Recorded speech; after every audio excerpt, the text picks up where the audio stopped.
Amazing. Well, thanks for joining me. Give me a little sense of how important you feel your role is as a Rainbow Laces ambassador. Yeah, really important. I think it's important to have someone at a club that, that people see on a match day supporting, causes. And obviously, I'm very proud to be the Rainbow Laces ambassador of Shrewsbury Town.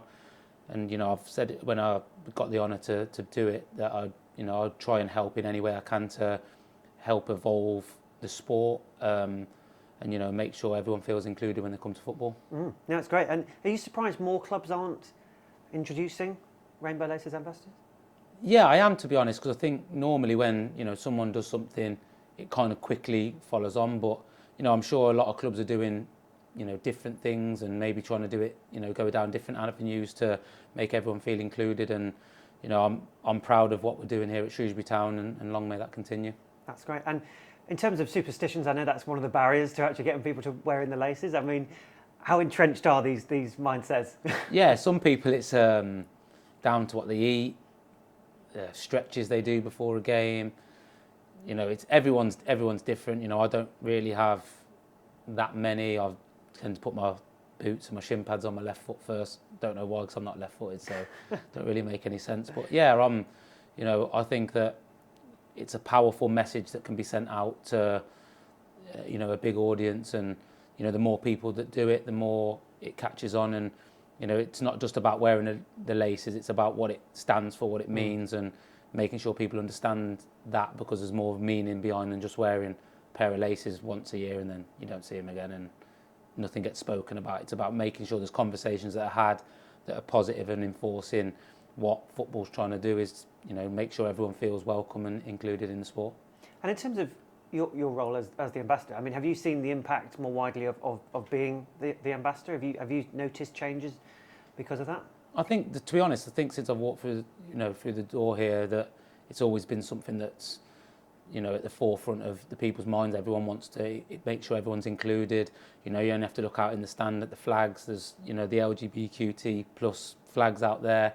Proud Salopians has been running for a long time.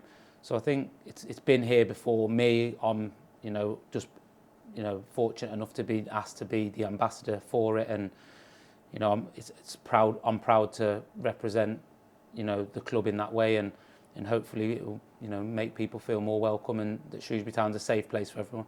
That's great. I mean, in the game generally, I mean, how much backlash do you hear or see around LGBT issues? I personally don't see that many, especially at this football club. I'm sure it goes on. Obviously, it does. It's a kind of bit like the racism one. How much do you notice it, and how much do I notice it? Yeah. Could be different, but doesn't mean it's not happening. So, look, I think football's becoming a lot more inclusive in general, and it's about helping everyone and making sure everyone understands that football is a safe space for everyone, whether you're a supporter, you like playing, casually with your friends, or, being in the professional game. I think that at some point, hopefully soon, that a professional player in England will come out and feel proud enough to be able to do that, because we're not 50 years ago now where maybe wouldn't have been accepted. I think football's becoming a lot more accepting of things, and so it should, because we're all the same, and football's always just a game that a lot of people enjoy and love, and that's all I want to be able to do, is try and help anyone that maybe feels isolated and doesn't want to come to football because they feel they might get a backlash, that it's okay. And if that's coming to Shrewsbury Town and watching a game and feeling welcome, then great. That's great. I mean, I'm interested as someone who's LGBT, what the mood's like in a changing room, whether these things are discussed, or whether anyone would feel like that would be an issue at all. Everyone, we speak about loads of topics, as we were just speaking before off camera. Look, no one in the dressing room that I'm in, thankfully, is against any person, whether that's your sexuality, your race. We've got people from loads of different backgrounds and nationalities. We speak on all sorts of different topics, and I get the feeling that, especially within this dressing room, that people would welcome, anyone in that wants to be a part of the team. Supporters pay good money to support us playing for their team, and yeah, I think that it'd be fine if it was, somebody decided to be brave enough to come out in our dressing room, especially. I think, everyone would make sure that they're all right, and it's crack on with being a footballer, and the banter and all that kind of stuff will just continue as it does in general. That's great, and I'm interested. 10 years ago was the start of the Rainbow Laces campaign. You were at Norwich, I believe. Yeah. Give me a sense of how much conversation there was at that time, or whether there was any discussion about wearing the laces at that point. I guess it came down to superstitions again. Yeah, that's probably the biggest, say, barrier into it, is because it's something that your boots are what you kind of wear, your tools, if you like, even though it's your feet, but that's a different conversation. But I think, even back then, I remember, putting them in, and people had them in for training, and some people carried on wearing them for games, and but it's grown massively since then. And I think the most important part about it is it's something that people can see, that opens up a bigger conversation, which is what it needed to be about in the first place, instead of, like I said before, not just being something you see and then it disappears in a week. It's kind of, this is a group of people's lives. This is a group of people that want to be a part of football. We need to make sure, how do we integrate everybody and make everybody feel welcome in sport, and in particular football? Well, that's it. I mean, I suppose a lot of the criticism that comes from these sort of things is, let's keep politics out of football. But I guess you can't keep people being included out of football. That's just something that's normal, or should be normal, right? Politics and football is always going to be one of them debates where people say, it's just, let's get on with the football, let's get on with the football.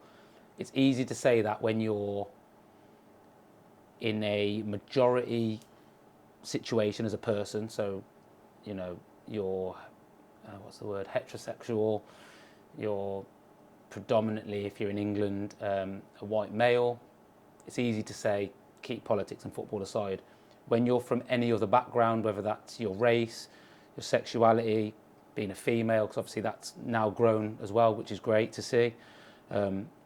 That's, when politics and football does play a part, because if a group of people feel underappreciated, or not appreciated, or not welcomed, or underrepresented in a sport, they're going to have a voice. You have a right to a voice. And I think if people, players and people around the game can speak about these topics and make sure that people feel welcome, then if that's bringing politics into football, then that's what's got to happen. Because until the game's perfect, everyone's included, everyone feels welcome, everyone feels represented, you're going to get it. And until that time, politics and football are going to go together. Simple as that. No, that's really good to hear. And in terms of the progress that we've made within 10 years, I mean, give me a sense of that. I mean, do you think homophobia is, let's say it's dependent on who you are, but give me a sense of how far we've come within 10 years. A long way.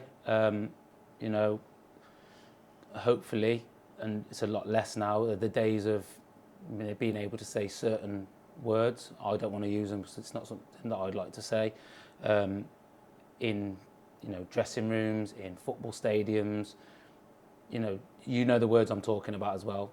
You don't hear them anymore, and when you do, thankfully people are reporting these words, these chants that might be getting sung from the stands, and these people are not welcome in football. And I think the hard line that clubs are making on people that decide to do this is the only way it can go, to try and deter people from doing it. But then for the person that's done it, it's great to see them banned, but it's about educating them also that football isn't what you think it is or who it should be for. Football is for everybody, regardless of the whole range of things we spoke about, and that you can be a part of it with everybody. And if you don't want to be, stay away, because you're not welcome in the game. That's brilliant. Well, thanks so much for talking talking to me. Thank you very much. Thank you for your time.